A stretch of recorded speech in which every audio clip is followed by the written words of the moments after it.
What's next for Israel and Iran, and what role will the United States play? Hello, I'm Anand Naidu, and this is The Heat.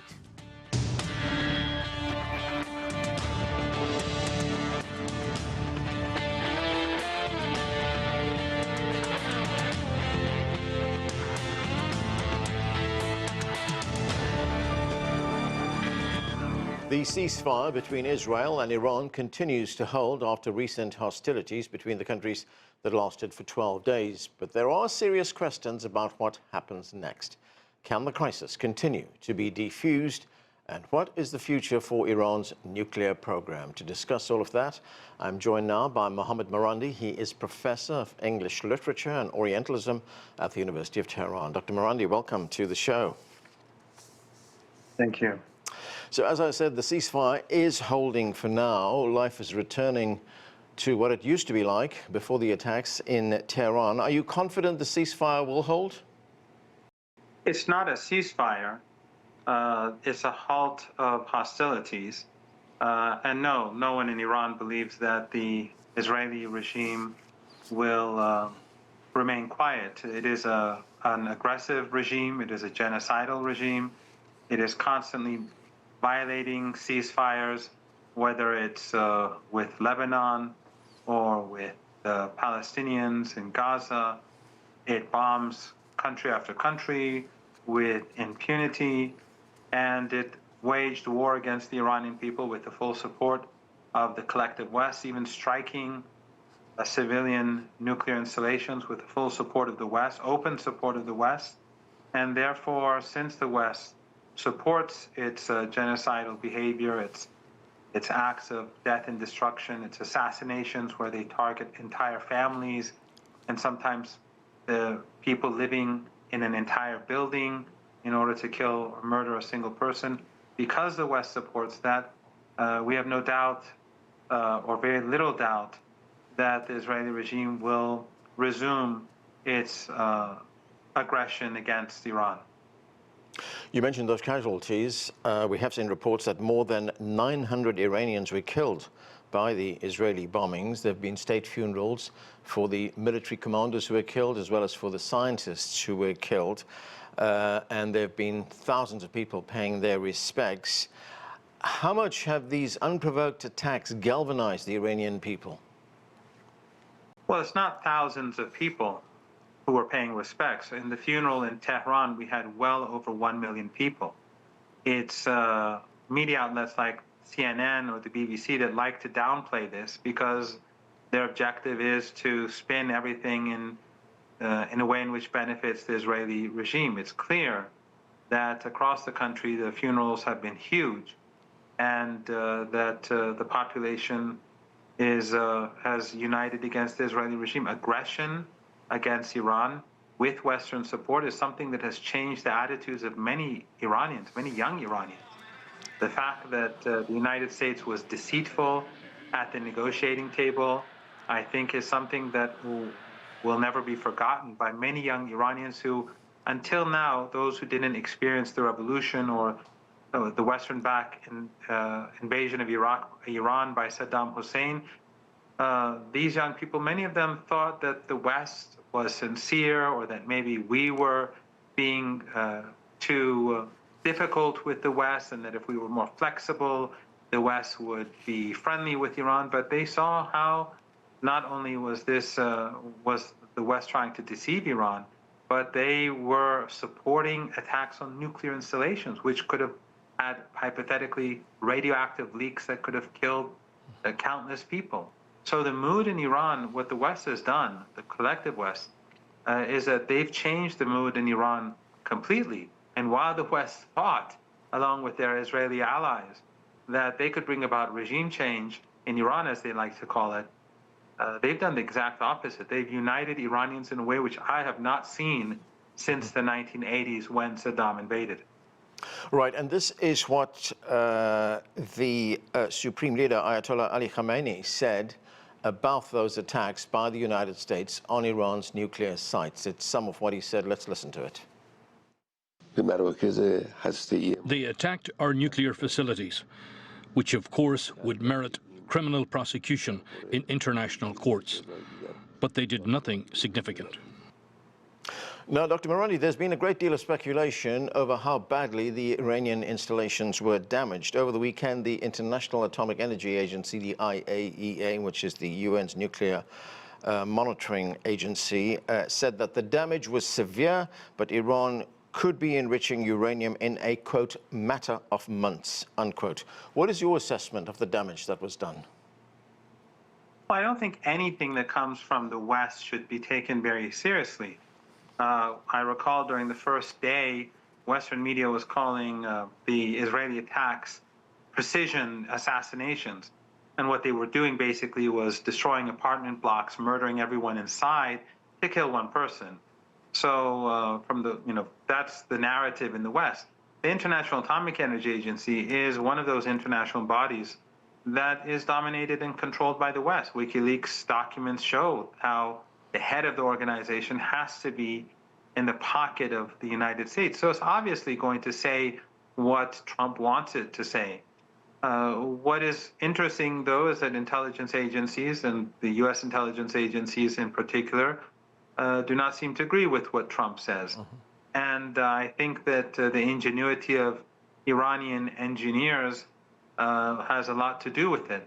But also I would like to add that the Iranians have the intellectual knowledge and capability to enrich uranium, and they have the industrial capacity. That's how in the nuclear program in Iran was created. So when Iran has the knowledge, when it has the infrastructure, it has factories across the country, then I think that it's clear that Iran can continue with its nuclear program. And now that Iran has expelled the IAEA, the International Atomic Energy Agency, for spying for the United States and the Israeli regime, Western intelligence agencies are blind. So that's the price they pay for carrying out aggression and for supporting dangerous acts of aggression which could lead to mass deaths due to radiation leaks. Can we infer from what you're saying, if you say Iran can continue with its nuclear program, that the damage has not been as severe or, as President Trump says, obliterated? I would just refer you to what U.S. intelligence agencies have leaked. And in addition to that, I would say that all of Iranian key assets are deep underground. And that is something that we also saw during the Israeli war of aggression. They were unable to destroy a single underground missile base. They were unable to destroy a single underground drone base because they're deeply protected and well underground. We saw the same thing happen in Yemen, if you recall, when the United States began its barbaric assault on the people of Yemen. They used B-2s and B-52s. And ultimately, the Wall Street Journal admitted that they were unable to destroy those underground bases in Yemen that had those missiles and drones. That's their own admission. And of course, we saw that at the end of the day, the United States capitulated. Iranian missile bases, underground bases, and underground drone bases, and Iran's nuclear installations are, of course, far more extensive. Iran has far many more underground assets, and I would imagine, therefore, it would be impossible for the Americans to do more to Iran than what it did to Yemen. If anything, do these unprovoked attacks by the United States and Israel actually now give Iran a reason to develop a nuclear deterrent? I think if the Iranian government, the state, at some point makes the decision to change its nuclear posture after what has happened, they will have huge support among ordinary Iranians. But I think also it goes further than that. Not only has this act or these acts of aggression united the Iranian people, but today we see across the global south, people are flocking to support the Iranians. Governments are supporting Iran. The isolation that the United States used to speak about, where it could isolate Iran from the international community, has really turned the other way around. It is now the United States, Europeans, that are seen as dangerous and rogue and supporting a Holocaust in Gaza, and Iran has the support and the sympathy of the entire global south. So the world has changed indeed. As far as diplomacy goes, the Iranian deputy foreign minister said the United States must cease further attacks if it wants to resume talks. Do you believe there is still a chance for diplomacy? The Iranians will always be at the negotiating table, and the world saw that while Iran was sitting at the negotiating table, Trump used deceit and dishonesty to attack Iran alongside his genocidal ally Netanyahu. And that, of course, creates great skepticism in Iran. I find it very difficult to imagine that the Iranians would be able to come to an agreement with a regime like the Trump regime, when it behaves in such a erratic and rogue way. So while Iran will never leave the negotiating table, because Iran wants the international community to see that it is the United States and the West, the collective West, that are the rogue actors, and it wants to see the international community to see that it is they who, alongside this genocidal regime in Tel Aviv, are the aggressors.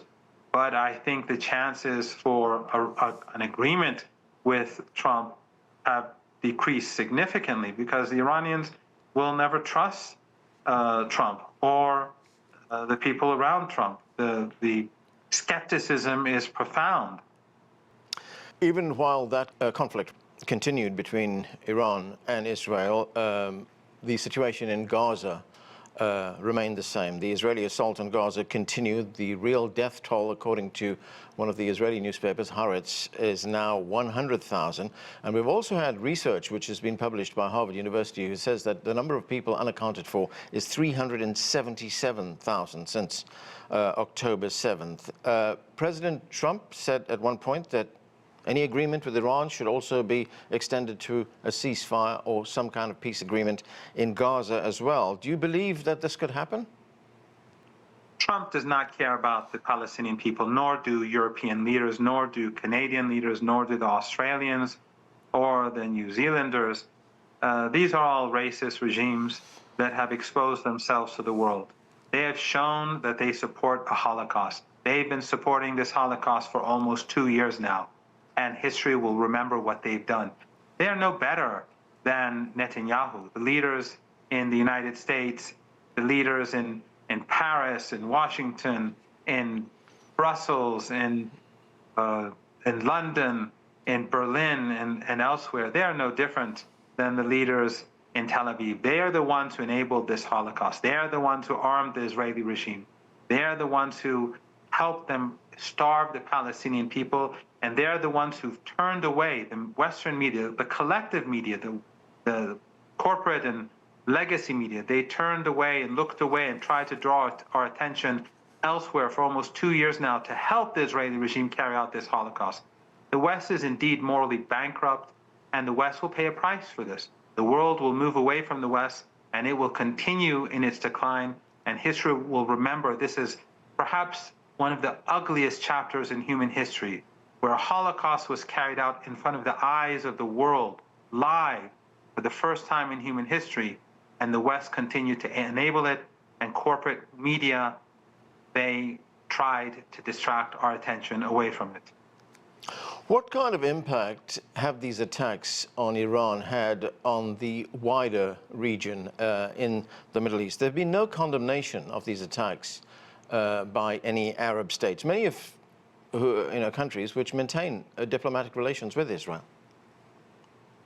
Any country that normalizes with the Israeli regime or cooperates with the Israeli regime has discredited itself.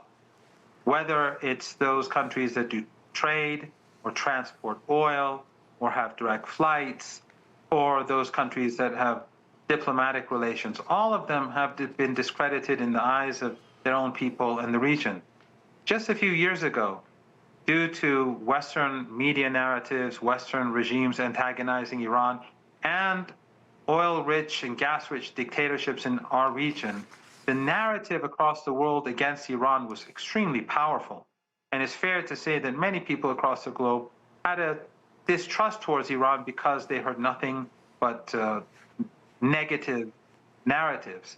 But today we see that across the world, People are seeing through those narratives. And now Iran has become the hope of so many people, not just in this region, but beyond this region, because it is Iran and Yemen and the axis of resistance that are the ones who are standing up against this Holocaust. And it shows everyone who is truly evil and who is truly supporting the oppressed and the marginalized and the abused. So today, Iran's standing and stature has risen, and those countries that fail to take a side and fail to take the side of the Palestinian people, they will suffer the consequences because they are delegitimizing themselves in the eyes of their own people. It's clear where the hearts and minds of people across this region and beyond lie. Dr. Mohammad Marandi, thanks for joining us. Thank you. And for more perspective, joining me now is Sara Yael Hirschhorn. She is a historian at the University of Haifa and a fellow of the Jewish People Policy Institute in Jerusalem. Also with us is Edmund Ghareeb. He is a Middle East scholar and analyst. Welcome to both of you. Sara, the Israeli Prime Minister Benjamin Netanyahu has portrayed the attacks by Israel and the United States as a big victory. But just over this weekend, we heard from the Director General of the International Atomic Energy Agency, the IAEA, and he said that Iran could resume enriching uranium in a, quote, matter of months. So is Prime Minister Netanyahu exaggerating what was achieved with these attacks? I don't think that those reports are necessarily contradictory. Benjamin Netanyahu can rightfully claim victory that the three main nuclear sites in Iran were destroyed, or at least covered in so much rubble it'll be nearly impossible for the Iranian regime to be able to utilize them with any degree of efficiency for months, if not years, especially as both the United States and Israeli intelligence agencies have warned that they will be watching Iran's efforts to try to dig out from underneath the rubble, and may indeed, have further bombing of those sites should they do so. Meanwhile, it is possible that if Iran was resupplied, it could begin new production, but I think it's probably quite an overestimate or a stretch to consider that it would be able to reconstruct its nuclear program or really have the same kind of level of capacity that it had only a month ago in any short period of time. It'll probably take years to rebuild their nuclear program. So then are you surprised when the Director General of the IAEA talks about a matter of months? Because, we also heard from President Trump, who said that the sites had been, in his words, obliterated. Well, I think when he means in a matter of months that they could start rebuilding the program, but that doesn't necessarily mean that they'd have any kind of weaponizable material, or that, that they have the research scientists, many who were killed in the last several weeks, or any other kind of capacity to do large-scale damage. But I do think that Iran is, of course, emboldened by this attack on its territory to try to rebuild its nuclear program, if only as a show of defiance against the United States and Israel. Edmund Ghareeb, there are, of course, a lot of questions being asked about where Iran's nuclear program goes to from here. I mean, is there any likelihood that this program could continue without any oversight by any international body, without oversight by the IAEA? In fact, the Iranian parliament has already voted for that. And how great is the risk, if that happens, of another attack? You cannot exclude that possibility. The Iranians are repeating more than once that they have the right to enrich uranium. And that they are not planning on building a nuclear weapon, although Israel and the United States have been saying since the mid-90s, that they are very close. It's only a matter of months, and sometimes they say it's weeks before it's able to build a nuclear weapon. So, but it's going to be a challenge, although recently we've seen, for example, to have inspectors, because the Iranians have raised questions that some of the Ukrainians may have, the inspectors may have provided information to the Israelis about the nuclear projects and the work of the Iranians. That's another issue, because now they have suspended contacts with the International Atomic Energy Agency, although Grossi, the head of this agency, is basically has demanded several times now, and, but the Iranians have criticized him by saying that he claimed that Iran is very close to building nuclear weapons. And so that is one thing. From the other side, when you look at what the statements that Israeli officials as well as U.S. officials, you continue to hear from both sides. President Trump has said that if Iran looks like it's continuing with its program, he does not exclude at all the possibility that he will attack Iran again, although he has repeated his assertion that he has already, or the United States has already obliterated Iran's nuclear capability. At the same time, we hear from the Iranian leaders that, including the military leaders such as Mousavi, who has been saying, he said that he does not trust the Israelis, especially after the statements which have been made by the defense minister, Israel Katz, that Israel could strike Iran despite the ceasefire. The Katz said that he instructed the Israeli military to come up with what he called an enforcement plan aimed at maintaining Israel's superiority and preventing nuclear advancement and missile production, and responses to Iran for supporting terrorist activities, as he called it. While at the same time, we don't see anybody trying to call the Israelis actually to the same use the same standards when it comes to Israeli nuclear capability. Okay. Sara, what are your thoughts on that? You know, as Edmund Ghareeb says, there was that statement by the Israeli defense minister about enforcement, about Israel maintaining its military superiority. If Israel determines that Iran can still ramp up its program, are we then very likely to see more attacks? Well, I think we may indeed see further, as was called, enforcement, but I'm not necessarily sure that that will come in the form of, aerial bombings by the United States or Israel or military maneuvers. It could also come through cyber attacks or other, other activity by Mossad, Israel's foreign intelligence agencies. So I think that certainly Israel is determined to ensure that the Iranian nuclear program does not become or remain a threat to the state of Israel. But I don't know that it will necessarily require the same kind of intervention as we saw in the past 2 weeks in order to maintain that status quo. Looking at some of the alternatives, you point out that there are alternatives to aerial bombardment. I mean, do you see any scenario where Israel or the United States, or both Israel and the United States, would actually send in troops like the United States did in Iraq? I don't see that as being possible or plausible by the state of Israel, which doesn't share a border with Iran, would have no real way to conduct a ground offensive, nor would I imagine that the United States would have any interest in being involved in a ground campaign in the region, especially as the U.S.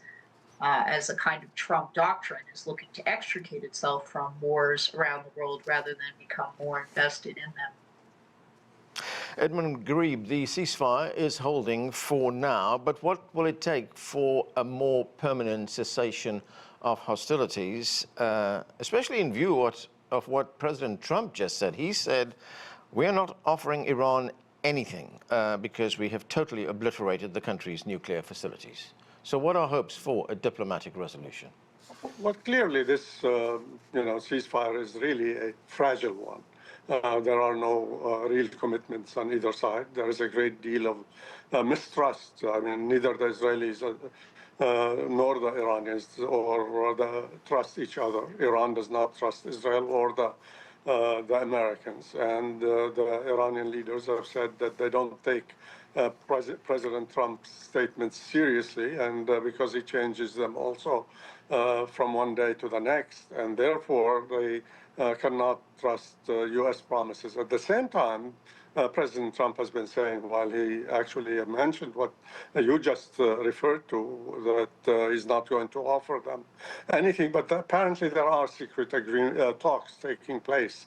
And that is in itself, it's very interesting. And of course, we'll have to wait and see what comes out of that. But at the same time, as the Israeli defense minister said, that he said that the toothless snake's head in Tehran has to understand and beware that Operation Rising Lion was just a preview of a new Israeli policy that immunity is over. So that means that there is real threat. He said that they will follow, what's interesting to your earlier question was about what would the Israelis do. He seemed to hint that they might do something similar to what happened in Lebanon when Israel agreed to a ceasefire with Hezbollah in November of 2014, but at the same time, they committed thousands of truce violations at the time. All right, Sara, as Edmund points out, there could be talks taking place behind closed doors.